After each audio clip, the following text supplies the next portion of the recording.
Can you believe Final Fantasy 15 was announced in 2006? I mean, GameXplain in its current form didn't even exist yet. Heck, I was still in college, and of course, the game was still known as Versus 13. But things change, evolve, and develop. And here we are with the newest trailer for Final Fantasy 15, which finally seems to have progressed. The developers are saying that the game is about 50% complete, and that could be the truth since a demo is promised in March of 2015.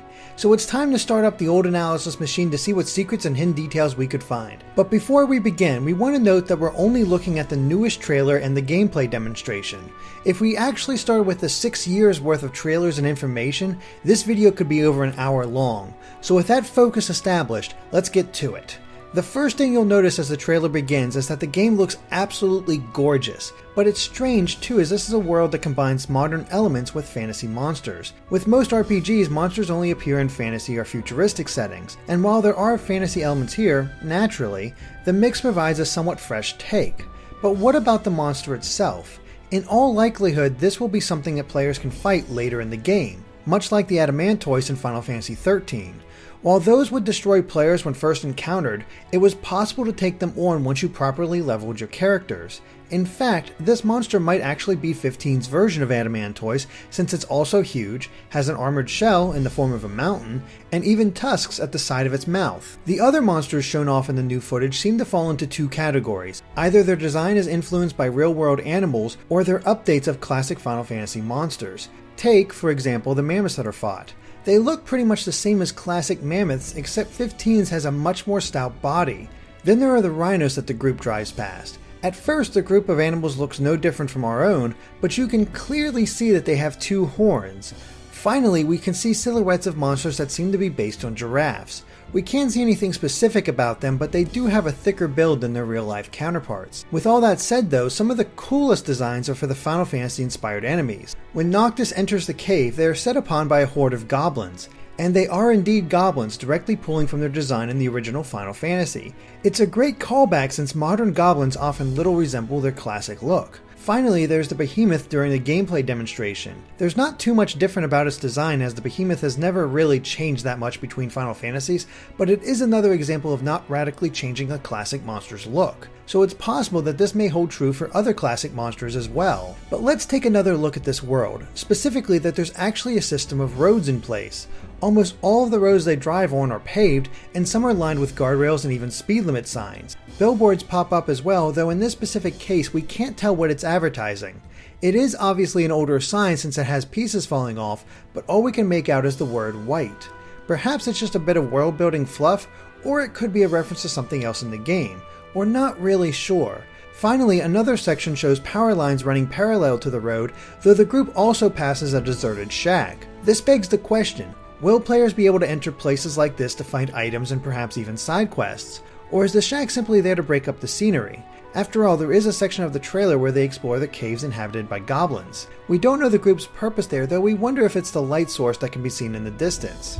The entire trailer actually seems to mostly take place all within the same general area, namely the plains and woods surrounding something Ignis refers to as an astral shard. Even before this comment, you can see the astral shard in the distance when fighting the mammoths, but there are so many more details such as birds flying in the distance, the individual blades of grass, and just the sheer scale of this world. The astral shard is seen again when the group gets out of the car to stretch, and this same lake that they're stretching at can be seen later when Noctis uses his teleportation ability near a small town. It's difficult to say exactly what's in this town, though we can make out a few buildings behind the armored vehicles. Will this be a town that items and equipment can be bought at, or is it merely a set piece? And speaking of that lake, is it the same one that can be seen through the breaks in the trees while Noctis is fighting the soldiers? It could be a river instead that's flowing down from the mountains in the distance. But there's more to see than just how the world is connected. There's a day-night cycle in place along with a weather system. Both of these are shown off in the demo video. So far there's only rain as weather, and we can see it raining hard at the beginning of the demo, though none of the characters seem particularly soaked. It does eventually stop before starting up again during the battle against the behemoth. The developers also showed off the day-night cycle and how the position of the sun affects shadows and the world itself. It's done very quickly, but once darkness hits, the lights come on and things adapt to the time of day. But a smaller touch is during dusk, where you can see a few of the windows already have their lights on. During the trailer, we only see 3 times of day: night, dusk, and of course midday. It's more difficult to see the obvious changes except at dusk. Here we can see the sky is brighter with streaks of yellow to the left of the screen, while the rest of the sky is a darker blue. Whether or not these systems will actually affect the gameplay we can't say, but it does give the appearance that this world is alive. It's while the world is dark that we get our best look at the rear of their car, specifically the license plate. For some reason, Insomnia is written over the plate's ID, RHS-113. One would think this would be an obvious place for a reference to something, but for now it just seems random. Beneath this are more words, though we can't quite make them all out. The only thing we know for sure is that the last word is capital. The picture on the left side is also difficult to make out, though it does resemble the artwork of Yoshitaka Amano. There's only one other part of this trailer that features Noctis in a different location, but it doesn't seem to be in the same area. That's when he's running by an incredibly ominous structure silhouetted against a red sky. More than likely it's a construction yard based on the overall design, but there are other strange things. For one, there seem to be horse-like creatures wandering around, complete with riders. We're not sure if they're enemies or just NPCs, but we do know that the creature flying through the air is not friendly. The question is whether it's a boss or merely a normal enemy. The trailer and demo also take the time to show off how combat will work in Final Fantasy 15. The demo shows that the action menu will be situational. When Noctis isn't in combat, only one option is shown, presumably to teleport himself with his swords. But when enemies appear, his options open up. However, it still appears that what moves he can use is based on how far he is from enemies. Otherwise, it looks like selecting an action leads directly into another so that you can choose exactly how you want to go about a battle. We get to see more of this throughout the trailer. When fighting enemy soldiers, Noctis' first attack summons a massive sword that somewhat resembles Cloud's Buster Sword, though it immediately disappears after the first strike. After that, he summons a smaller sword for every remaining hit. It's worth noting that Noctis is definitely faster when using the small sword, while the large one easily does double the damage. This could indicate a system of light and heavy attacks like many other action games. However, we think that it will be possible to fully customize which weapon appears when. Later in the trailer, during another battle, Noctis summons a spear, and while we don't see much of it, it does change up his style of combat. Choosing which of the available weapons appear during combat would allow players to fully customize Noctis' fighting style and potentially adapt depending on the enemy. There's even evidence of this in the trailer, as Gladiolus can be seen using the same giant sword that Noctis did. Perhaps Noctis can use some of the weapons that his friends use. But it's the dodging system that has us the most intrigued. Based on both the demo and trailer, it looks like Noctis can dodge any attack as long as he's not carrying a weapon. He just smoothly glides past them in order to set up for attacks. We see this multiple times in the trailer in a variety of different situations. The first time, we see Noctis push Gladiolus out of the way from an incoming enemy attack. He then dodge rolls out of the way before striking with his small sword. By this time, Gladiolus is back on his feet and finishes off the enemy from behind. Strangely though, no damage numbers appear from his attack. Next we see Noctis leap over Ignis in order to get out of the way of his thrown daggers. Once the goblins are damaged, Ignis cartwheels away from Noctis' incoming sword attacks. It shows that even allies can use these dodging techniques, and they're best used to set up combos, especially since Ignis was able to stun the goblins, while a single swing of the great sword knocks back all three of them. The most impressive example of this is when Noctis is fighting alongside Prompto though. Prompto actually leaps over Noctis' shoulder to attack an enemy. Doing this causes Noctis to not only stumble, but avoid getting hit by another soldier. As Noctis gets to his feet, Prompto grabs the first soldier's arm and pulls him off balance in order to shoot him. Noctis then moves in to finish the soldier off while Prompto shoots the other soldier, aiming at Noctis' back. This is an unbelievable amount of choreography for a normal battle. Many of these moves are something you'd see in cutscenes, so we have to wonder if it's even possible. If there actually is this amount of interactivity amongst the party, it will be incredibly impressive. Otherwise, we can see in this scene that the soldiers likely come from a nearby flying transport while also getting a good look at their uniforms. Interestingly, they're all wearing traditional chainmail armor and adornments while their weapons closely resemble Tommy guns. The technology level of this world is all over the place. As we mentioned before, at one point Noctis knocks down 3 goblins. In another scene, we can see him do the same thing to one of the soldiers.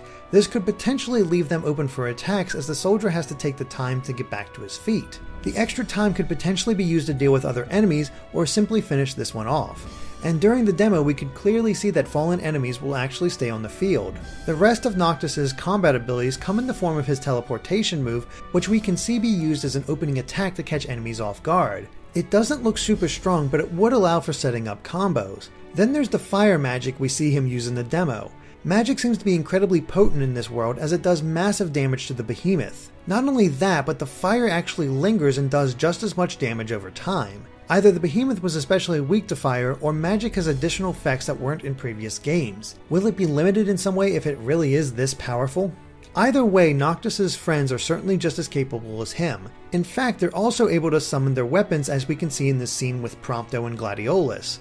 And they will be there for you if you take heavy damage, as it looks to affect just how mobile Noctis is. He's actually been lowered to 200 hit points and needs to be supported by Ignis, but he cannot get out of the way of a charging mammoth soon enough, so Gladiolus takes it down with one swing. What we're not sure of is whether the monster was already close to defeat, or if players can target specific body parts in order to have a direct effect on enemies. Otherwise, the trailer provides another small taste to what the story will be about, namely that the foursome are traveling together in order to meet someone. At one point, the radio talks about King Regis, who we know from previous trailers to be Noctis's father, having a peace treaty meeting with Emperor Aldercapt. Knowing Final Fantasy's history with emperors and empires, it's a guarantee that Aldercapt is an antagonist, maybe even the primary one. Thanks to some other story details that have been released, we do know that neighboring countries are jealous of the fact that Noctis's home of Lucis still possesses a crystal, while all of theirs have been lost to war and infighting. Aldercapt's goal is to collect the 4 remaining crystals for himself. So yeah, he's definitely evil, and this peace treaty is likely a trap. And later on in the trailer we see a fleet of airships heading towards a city. These may belong to Aldercapt, potentially as an invading force into Lucis. But there's also the question of the young girl in the trailer, who we believe is the Luna the group mentions. She even wears a moon necklace. However, after taking a closer look, we can see that there's a star within the crescent moon. The previous girl introduced in Final Fantasy XV's trailers is named Stella, which means star in Latin. Could these two girls be connected in some way? Maybe even as sisters? We're not sure, but Final Fantasy XV is shaping up to be a game with a massive amount of potential. Whether or not it can pull it off is still up for debate, but the release of a playable demo early next year should help clarify. At any rate, it looks like the game is finally getting closer to release after its long development, something even the trailer pokes fun at. Of course, if we missed something, please let us know in the comments. If you liked this video, be sure to like us on Facebook or follow us on Twitter at GameXplain. Thanks for watching, and make sure to stay tuned to GameXplain for more on Final Fantasy and other things gaming too.